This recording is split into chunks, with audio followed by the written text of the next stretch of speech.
are many people who have the limitations in their minds, who have lost that fire in their eyes.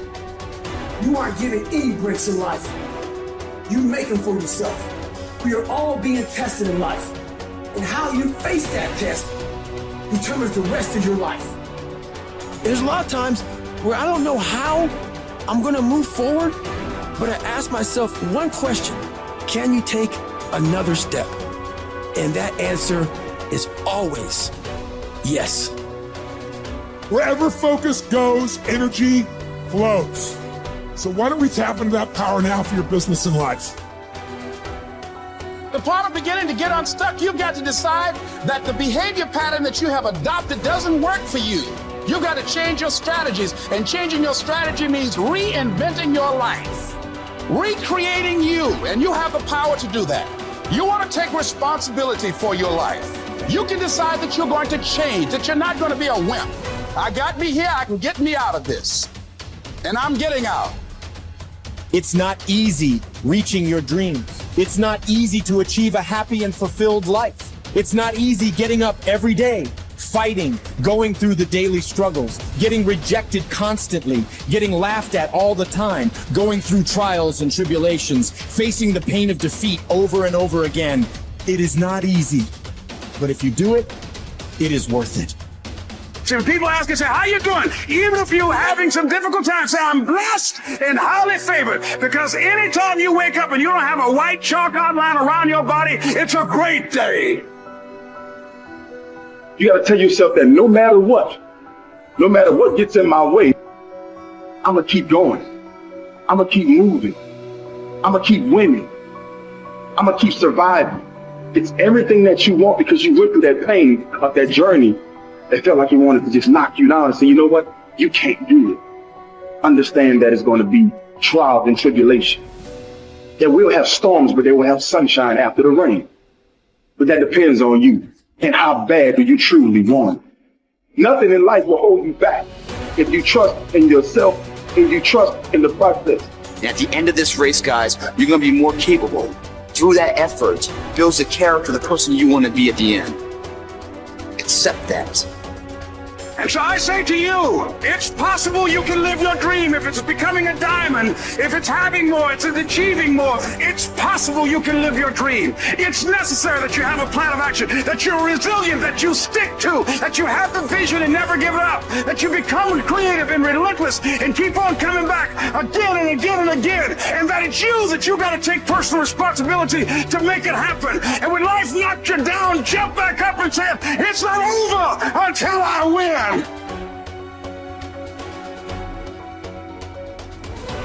What does success look like?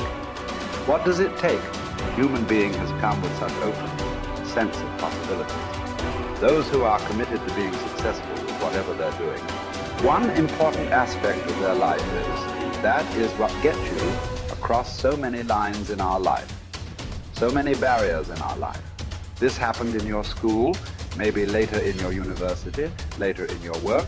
It's happening to people, maybe not everyone, but to a whole lot of people. Their commitment to success is weak. They want to succeed. They will take 3 steps. Then something little interesting happens here.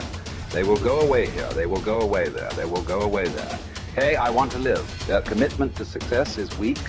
Either situations around them in some way, situations can impede you from doing what you're doing very easily. Many times it happens to everyone. But when this happens, people weaken their commitment for their success. Maybe physically they'll feel a little weak. They will weaken their commitment to success.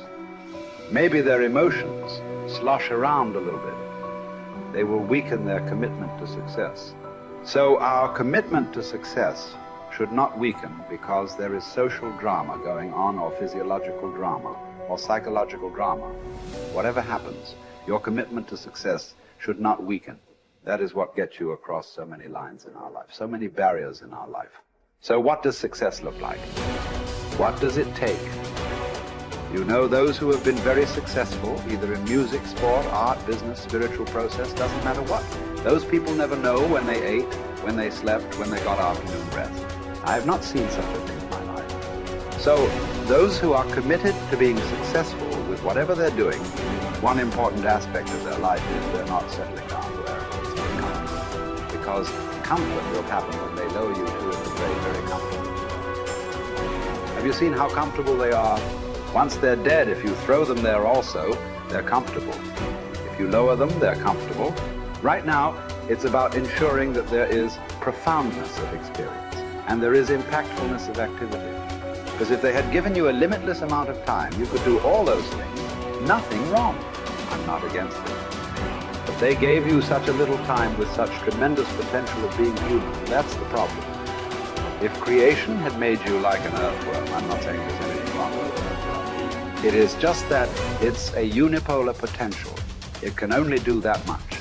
An earthworm is not thinking of climbing a tree because it knows it'll be picked up by the birds.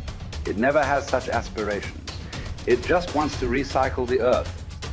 You know, it is beneficial to so many other lives, including us, but its objective is very clear: to eat and to reproduce and to die.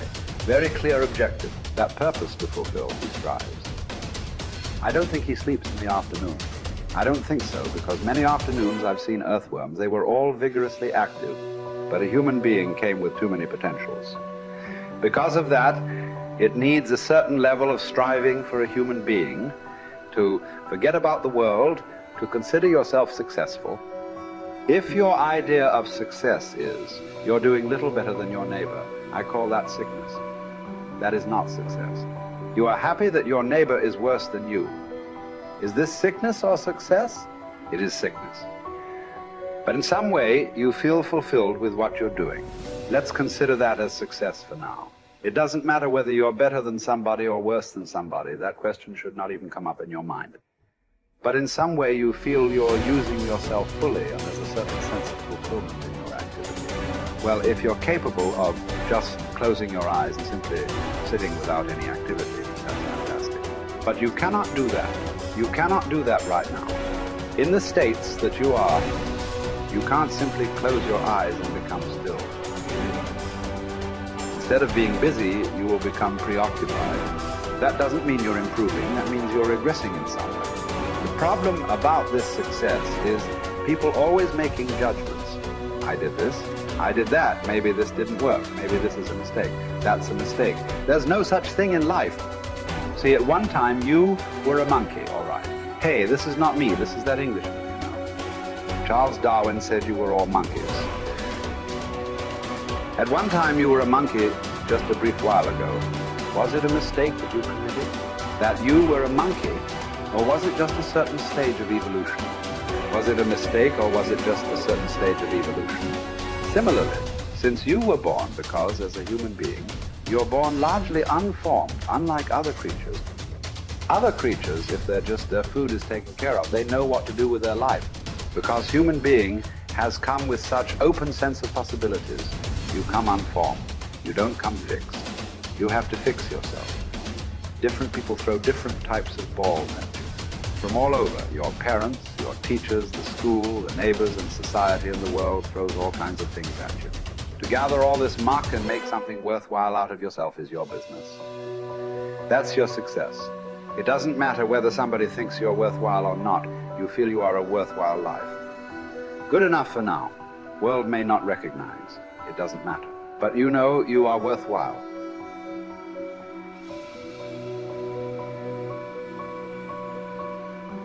It's hard to say what the soul means metaphysically because, say beyond the confines of a single human being, we do have this sense that the soul can expand itself into something that's greater than it has been. It has this capacity for growth.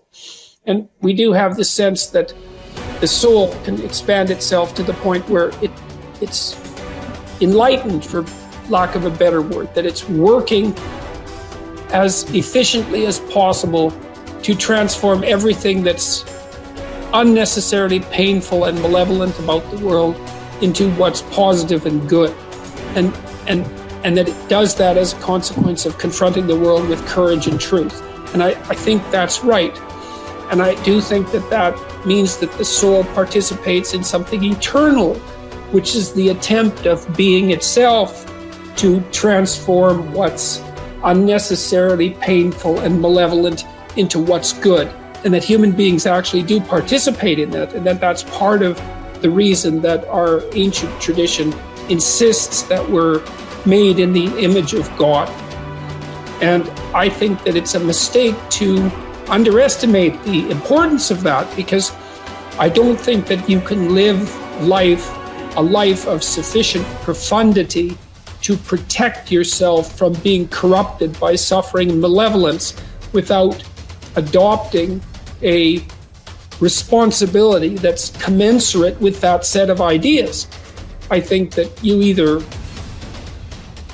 orient yourself upward, to the star above the horizon, and try desperately to improve the structure of being, or you work at counter purposes to it and make things worse. I don't think there's a middle ground. In fact, to the degree there is a middle ground, it tilts towards the negative, because people who try to occupy the middle ground generally try to accrue the benefit, let's say, without adopting any of the risk. And that's not acceptable, not helpful. So that's a soul to me.